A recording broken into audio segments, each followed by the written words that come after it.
Assalamualaikum teman-teman, gimana kabarnya hari ini? Semoga selalu dalam keadaan sehat dan selalu dalam lindungan Allah SWT. Oke, sore hari ini spesial ya, kita akan berbincang dengan Ibu Ika. Beliau itu punya kebun. Nanti Bu Ika akan menjelaskan tentang pembudidayaan di desanya.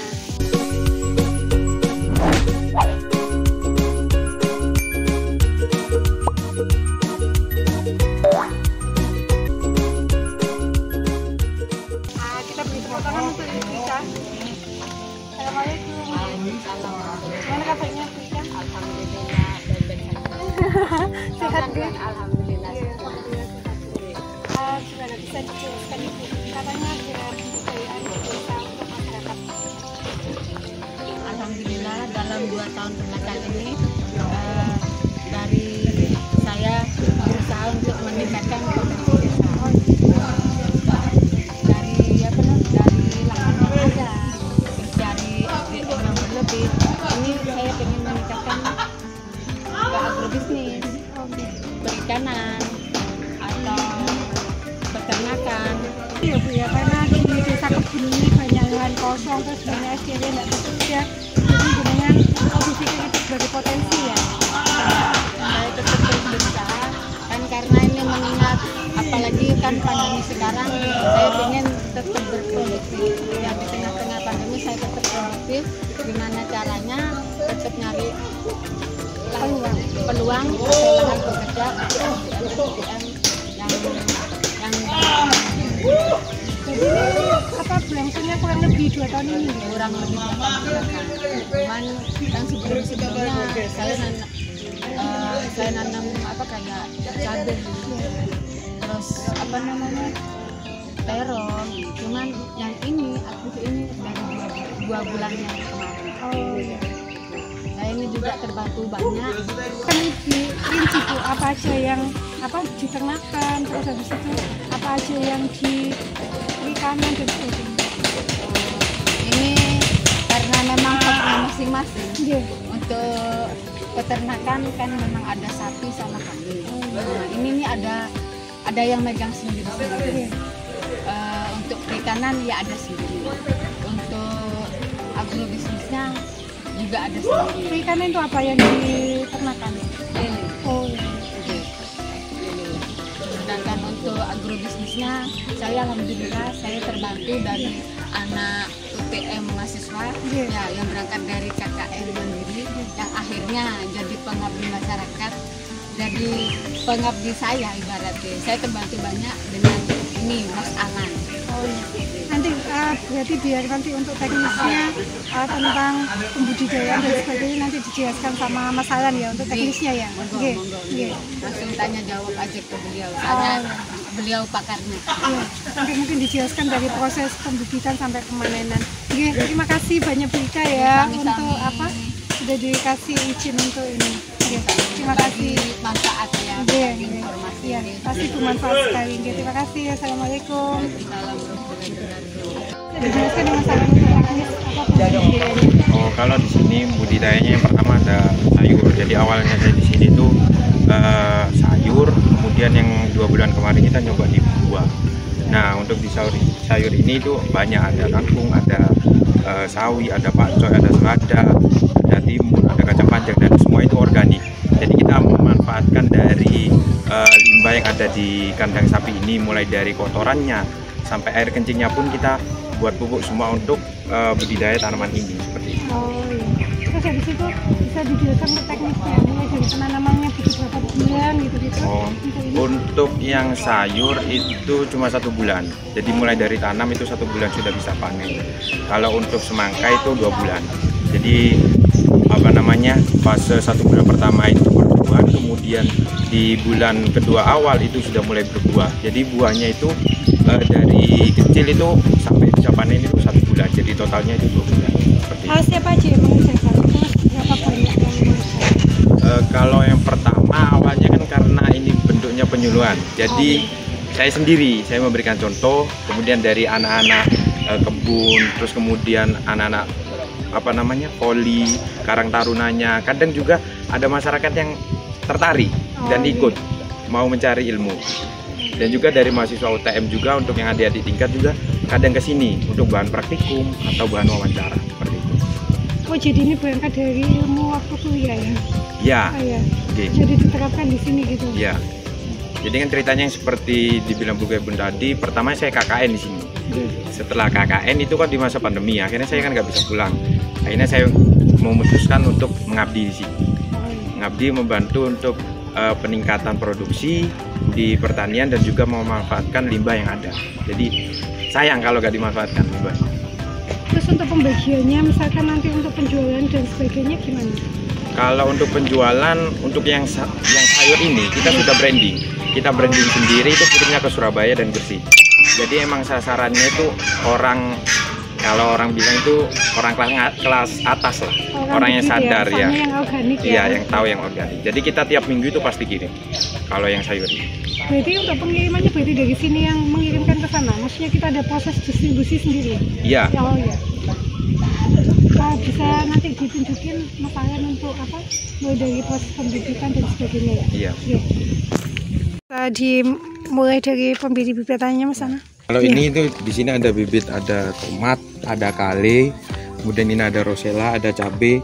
Yang ini yang belum tumbuh, ini yang masih disemai itu ada selada. Jadi emang sasarannya dari sayur organik ini tuh tanaman-tanaman yang dimakan mentah, kayak buat salad dan buat jus, seperti itu. Oh, ini biasanya bibitnya didapatkan dari mana? Maksudnya bikin bibit sendiri atau memang beli bibitnya untuk awal? Beli itu benihnya, jadi kita pembibitannya sendiri, buat sendiri bibit. Oh, jadi benihnya beli, terus habis itu nanti bibit baru nanti dikembangkan sendiri ya? Iya.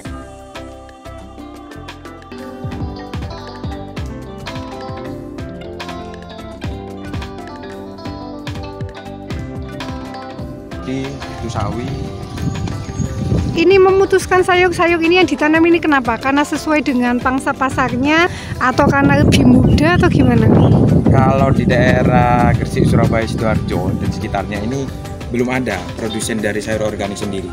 Oh iya. Jadi itu mungkin peluang lah bagi teman-teman mahasiswa pertanian saat itu.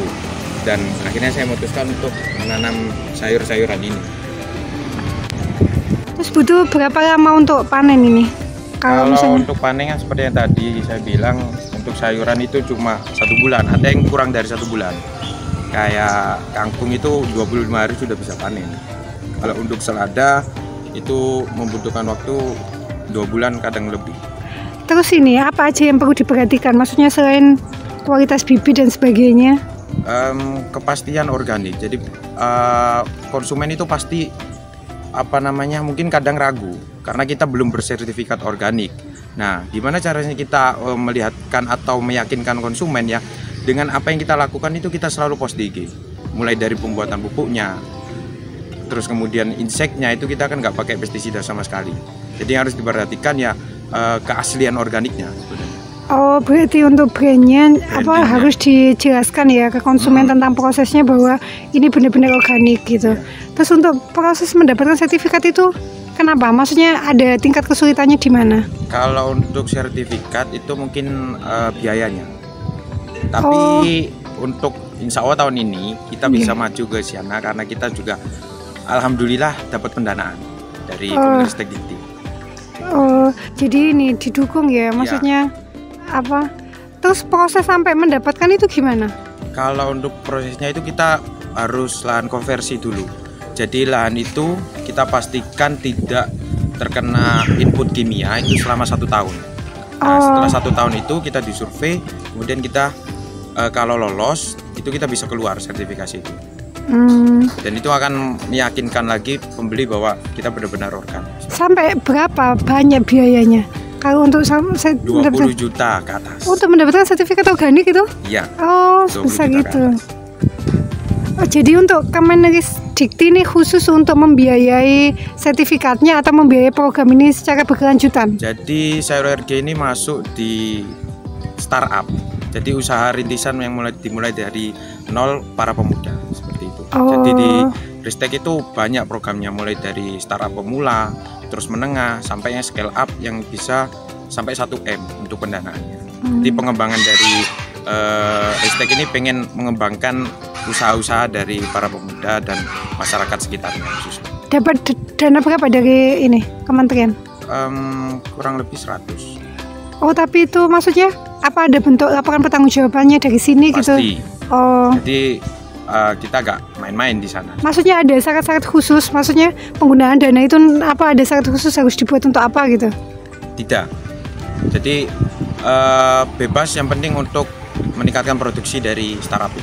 Tapi tidak harus dikembalikan kan ya dana itu? Maksudnya? Hibah, dana hibah. Oh, dana hibah. Oh, enggak. Apa ini Mas yang dibutuhkan untuk menjaga kualitasnya supaya sayur mayurnya itu dengan kualitas yang baik? Jadi mungkin dari perawatan, kemudian media tanam, mulai dari tanahnya kita olah sedemikian rupa, karena kita tahu sendiri Madura dengan cuaca yang sangat panasnya itu sangat mustahil untuk menumbuhkan sayur, karena kita tahu sendiri sayur itu berasal dari daerah ketinggian seperti Malang. Nah, kita mencoba di daerah yang marginal ini, kita mengubah tanah yang awalnya tandus dan gampang kering ini kita ubah menjadi subur dan mampulah untuk menumbuhkan sayur-sayur ini. Yang ketiga, dari pengendalian hama. Jadi untuk di sayuran ini masalah yang paling utama itu mungkin hama. Jadi kita menggunakan, bukan tidak menggunakan pestisida kimia, kita menggunakan pestisida organik yang biasanya buat dari jahe, kemudian cabai, terus bawang putih, kemudian daun pepaya, ada juga daun sirsa. Jadi kita manfaatkan alam, kita kembalikan ke alam. Oh, gitu tuh butuh proses berapa lama untuk ini? Apa penyuburan tanah waktu awal? Mungkin 1 bulan sudah cukup, karena kita mainnya inputnya di bahan organik. Jadi mulai dari pupuk kandang sapi yang limbahnya dari kandang ini, kemudian kita juga tambahin arang sekam untuk membuat tanah ini makin gembur. Untuk awal pernah nggak gagal produknya waktu awal? Pasti. Jadi kita fokus dan sudah bisa produksi secara bagus itu mulai dari 2001, tapi saya mulainya itu dari 2020. Jadi selama setahun kita ya gagal, kita riset, kita coba lagi, akhirnya ya sekarang alhamdulillah kita bisa konsisten. Tapi untuk ini ya, kalau misalnya ini kan kayak produk-produk setiap kali panen gini, ini kan nggak semuanya dengan kualitas yang bagus ya. Maksudnya ada sortiran ya? Iya. Dibedakan antara yang bagus sama yang enggak gitu. Iya. Gimana? Jadi di sayur ini kita pasti yang daun yang paling bawah itu yang kita buang. Jadi itu rata-rata daun yang paling bawah itu kan rusak. Iya. Seperti itu. Dan di organik pasti banyak yang terbuang karena kita kan nggak pakai input kimia, jadinya sayuran ini dari serangan hama itu juga sangat tinggi, tapi kita kan pakai insektisida nabati itu. Nah, maka dari itu kenapa kok sayur organik mahal? Itu ya karena dari proses budidayanya itu yang memakan waktu, kemudian perawatannya ekstra, dan juga karena kandungan dari gizinya tersebut. Terus ini biasanya sampai berapa persen untuk yang dengan kualitas yang bagus sama yang disortir? Terus kalau yang nggak bagus itu berarti dibuang gitu aja? Kalau untuk perbandingan sih kita bisa bilang 1:4. Jadi semisal daunnya 5 ya, semisal daunnya 7 kita buang 3 seperti itu. Nah kalau untuk yang dibuang kita nggak buang. Jadi yang kita daun yang rusak itu, sayur yang rusak itu kita buat pakan kelinci ataupun kambing, dan juga bisa dibuat pupuk organik cair. Berarti ini apa sih, pangsa pasarnya hanya dari luar Madura, belum dipasarkan di sekitar sini? Kalau di Madura malah udah dari dulu. Jadi saya berangkat dari kampus itu dulu juga punya usaha dari teman-teman komunitas. Di kampus itu kita punya usaha sayur ini. Akhirnya saya kan setelah jadi ketua umum terus saya udah lengser, kemudian saya mengembangkan sendiri, saya meluaskan lah pasarnya. Jadi sekarang bisa kirim ke Gresik dan Surabaya seperti itu. Berapa persen antara konsumen dari produksi ini yang dimanfaatkan oleh orang Madura sendiri sama di luar Madura? Kalau untuk di Madura emang sasarannya dulu di awal itu cuma hanya di daerah kampus. Jadi sasaran kita itu cuma dosen-dosen. Nah, yang memiliki tinggi ya? Iya. Pendapatan tinggi lah. Iya ya. Terus berarti sekarang ini ya lebih banyak di luar ya? Ya, lebih banyak di luar. Karena kampus juga kan lagi tutup lockdown. Iya. ini untuk yang buah ya. Iya. Bisa dijelaskan Mas untuk yang ini adalah buah semangka yang hitam, kulitnya hitam, dagingnya kuning. Kita di sini nanam 3 sih, ada 3 semangka yang ini, kemudian ada yang bulat, yang lore itu dagingnya merah, sama ada yang spesial dari semangka kuning berkulit kuning. Jadi itu yang paling beda. Dari 3 item ini mana yang lebih mahal atau bernilai jual tinggi? Yang kuning. Jadi yang kuning ini kan masih di pasaran itu jarang, jadi aneh. Kulitnya kuning, dagingnya kuning. Kalau dan yang lain emang pasarannya emang udah ada di sekitar sini. Jadi itu termasuk varietas baru ya? Bukan baru, tapi masih belum terkenal. Sudah ada tapi baru sebagian. Masih sedikit ya. Tapi untuk rasa sama? Lebih manis yang kuning tetap. Tapi khususnya di sini semangka kebun itu terkenalnya manis karena dari tanahnya itu emang cocok. Karena tanaman kayak semangka, melon itu kalau daerah itu semakin dekat sama laut itu semakin manis. Jadi tingkat panasnya itu cukup. Oh gitu.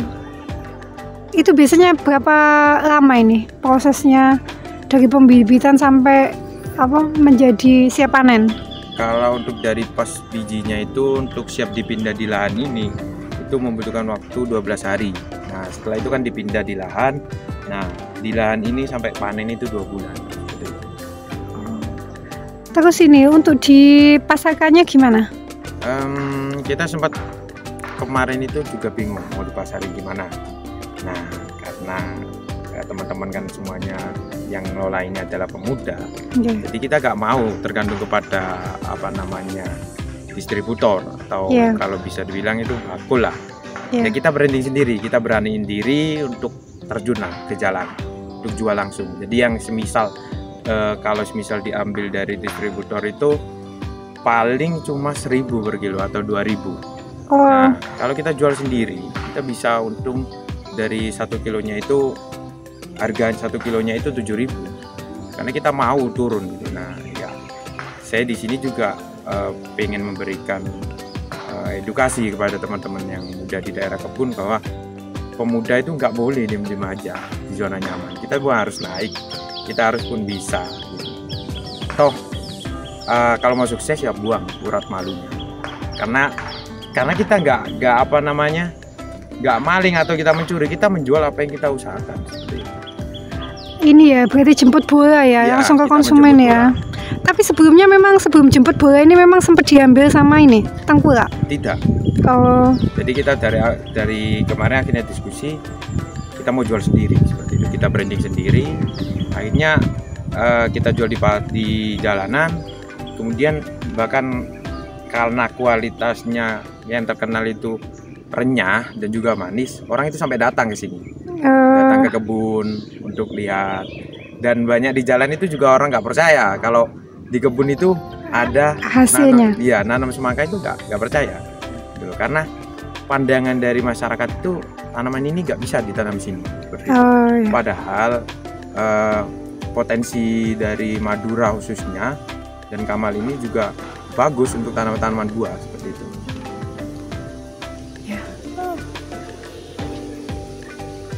Mungkin bisa dilihat itu ini tinggal sedikit kemarin sudah terus bisa membedakan ini maksudnya ini yang kualitas bagus, ini yang enggak gitu, gimana caranya untuk membedakan ya? Kalau yang pertama sih mungkin bobot sih. Kalau ini kan bobotnya antara 2-3 gitu. Gitu. Tapi nyatanya sekarang banyak yang suka itu yang ukuran 1 kilo, 1,5 itu banyak yang suka. Soalnya kan sekali makan habis. Tapi ini langsung bisa di ini ya Mas ya. Kayak gini nih sudah siap matang berarti. Kalau sudah siap diambil. Belum. Ini kan pencirinya ini. Kalau ininya masih hijau, itu belum bisa dipanen, belum matang. Berarti harus gimana? Harus sudah kering ininya. Sulurnya ini harus kering. Itu cara melihat semangka. Yang kedua itu dari suaranya. Kalau suaranya sih kurang jelas. Kalau yang pasti ini. Jadi kita panennya emang nunggu matang semua. Nunggu matang itunya baru kita jual. Karena kita pengennya fresh dari kebun. Tapi gitu tuh berarti jualnya nanti nunggu sampai habis baru pulang atau enggak? Kita sih kadang jualannya sampai jam 2, jam 1. Melihat dari pembeli. Untuk yang hari ini kita habis total 1 pickup. Mulai dari ukuran yang kecil, yang besar habis semua.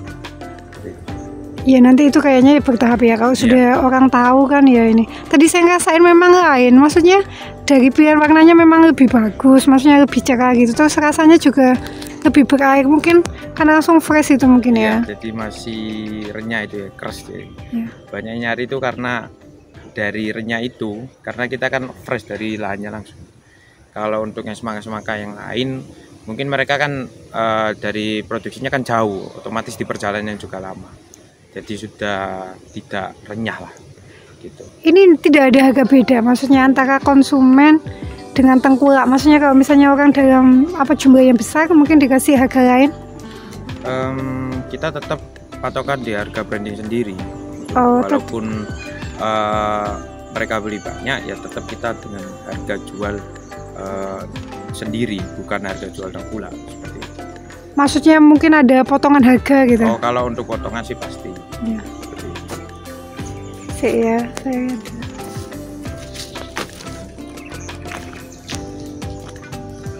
ini yang buat ini semangka apa? Nah, ini semangkanya dagingnya merah. Oh, yang ini tadi? Ini kuning. Dagingnya kuning. Dagingnya kuning tapi kulitnya gitu ya? Iya. Kalau yang sana itu kuning. Itu yang kuning, daging kuning, kulit kuning. Ini kayak berewa ya, maksudnya? Iya, mirip. Apa itu? Melon. Timun apa ini? Timun emas ya? Oh, tapi bulat ya? Ada yang bulat, ada yang lonjong. Duh, gimana caranya untuk bikin bulat sama lonjong itu? Mungkin ini kan dari karakternya dari awal emang seperti itu. Oh. Ini bekas dari hasil dari penelitian saya yang kemarin. Jadi penelitian saya kemarin itu tentang eksplorasi semangka lokal yang ada di Jawa Timur. Nah, salah satunya ini adalah hasilnya. Ini berarti tergantung bibitnya gitu, Mas? Iya. Oh, jadi ada benih yang lonjong, ada benih yang ini. Tapi bisa membedakan mana yang bisa bikin benih lonjong? Kalau yang membedakannya sih mungkin dari daunnya, Pak. Kalau daunnya mungkin ini daunnya udah rusak. Jadi kalau daunnya itu melebar itu pasti buahnya itu bulat. Kalau daunnya itu panjang, lurus panjang ke depan, itu lonjong. Cirinya itu kalau belum ada buahnya. Mulai tanam lagi gimana? Nanti setelah habis baru tanam atau enggak? Maksudnya? Kita setelah habis kita bersihin dulu, kemudian kita buka lagi ini musanya, kita kasih pupuk kandang lagi, kita olah lagi, terus kita mau tanam lagi. Kita kalau untuk besok ini kita mau tanam semangka, terus kemudian semangka lagi, ada terus cabai, tomat, terong. Jadi kita lebih mix lah besok, tidak hanya semangka. Oh, ini nanti di lahan ini juga ya? Oh, berarti ini tuh bibitnya ditaruh di sini gitu, Mas? Iya. Tapi dia mulai menjalarnya keluar gitu ya? Iya. Oh, gitu.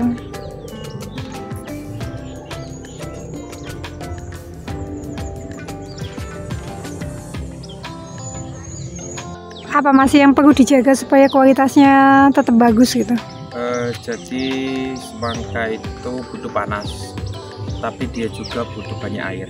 Jadi mungkin di penyiraman itu, karena kita nyiramnya sehari kadang 2 kali, pagi dan sore. Kemudian untuk serangan hama sih kita menanggulanginya pakai pestisida dan insektisida itu. Dan juga di fase sudah ada buah, itu seluruh cabang kita buang. Jadi biar nutrisi itu fokus pada buah. Seperti itu. Oh, jadi biar nutrisinya nggak diambil sama cabang-cabang ya? Cabangnya itu selalu dipotong, itu hampir tiap hari. Ya. Ada ini nggak next project atau rencana jangka panjang untuk ini? Banyak, tapi untuk yang terdekat mungkin tahun-tahun kedepannya ini kita tetap ya di budidaya tanaman. Kemudian kita juga mau produksi pupuk organik dari limbah yang dari peternakan yang dari sini. Itu pokoknya apa yang bisa kita manfaatkan di sini kita akan coba untuk meningkatkan dari produksi dan kualitas serta harganya. Jadi pengennya dari masyarakat kebun ini ya bisa meningkatkan perekonomiannya dari dunia pertanian, khususnya kalau di saya seperti itu. Ya.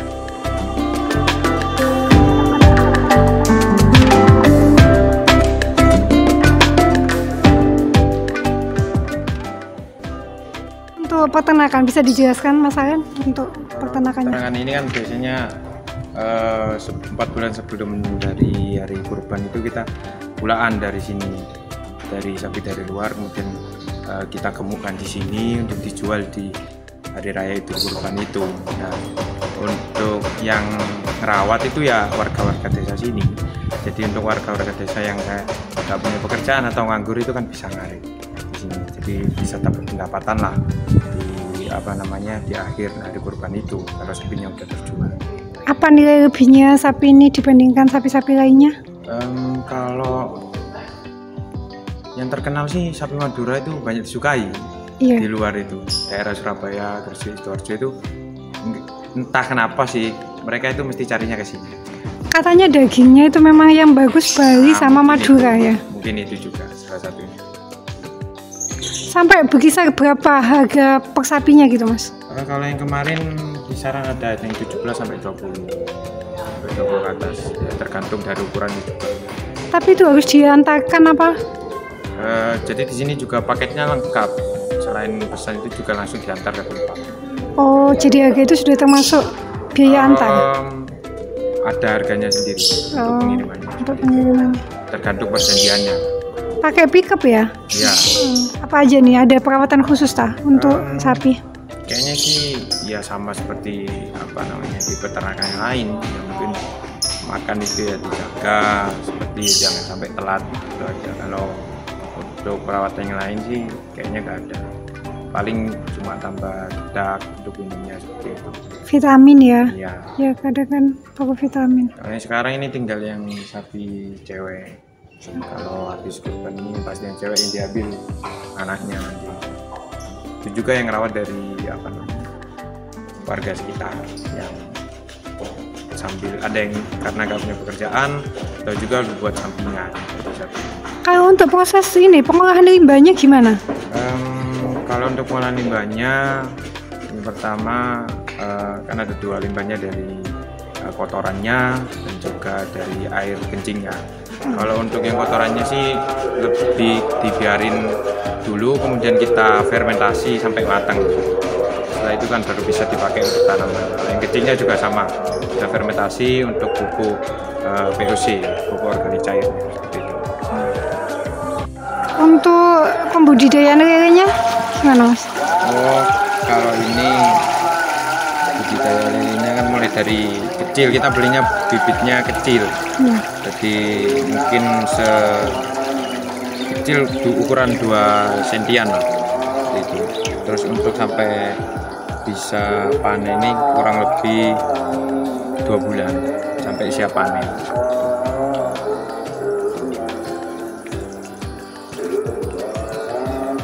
Ada perawatan khusus untuk lele? Mungkin di awalnya itu kita pakai vitaminnya biar gak stres, karena pindah awal kan bibit lele kan dari jauh, otomatis pindah tempat kan pasti stres. Itu kita ada pelakuannya dari pakai empat untuk yang perikanan biar gak stres sama biar terhindar dari penyakitnya juga.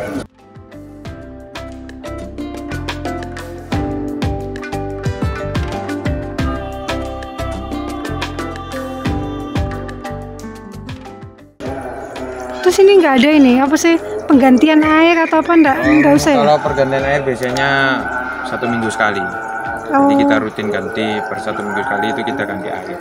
Seperti itu. Kalau ini waktunya ganti. Waktunya udah keruh. Waktunya ganti. Biasanya dijualnya di mana ini untuk lele? Kita sih di sini nggak jual. Jadi biasanya sih buat kegiatan-kegiatan masyarakatan seperti kayak ada acara di masjid itu butuh buat lauk, itu kadang ngambil dari sini. Terus kegiatan dari anak-anak voli itu setelah pertandingan atau setelah turnamen itu makan-makannya pakai ya lauknya dari sini. Jadi rawat sendiri, dibuat makan sendiri. Oh gitu ya. Iya. Ya. Lebih dimanfaatkan untuk kegiatan-kegiatan bersama ya. Terima kasih Bu Ika sama saya ya informasi. Semoga bermanfaat. Amin. Terima kasih teman-teman, semoga informasi yang tadi diberikan memberi kita banyak manfaat ya. Kurang lebihnya saya mohon maaf. Assalamualaikum. Ini teman-teman ya yang kita panen tadi, kita lihat ya bedanya dengan semangka yang lain. Ini tadi fresh langsung dari kebunnya. Oke. Nah, yang kita potong adalah semangka kuning. Nah, lihat kan ya bedanya, ini lebih berair dan lebih sebentar Nak. Nah, warnanya lebih cerah, rasanya ayo Van dimakan, coba bismillah dulu dong. Bismillahirrahmanirrahim. Gimana? Coba ngomong ke apa, gimana rasanya? Enak. Manis? Iya. Lebih enakan mana? Semangka ini apa semangka yang biasanya beli? Semangka ini. Lebih enak semangka ini ya? Lebih renyah, manis, dan warnanya juga lebih bagus teman-teman ya. Guys, Like, komen, and share.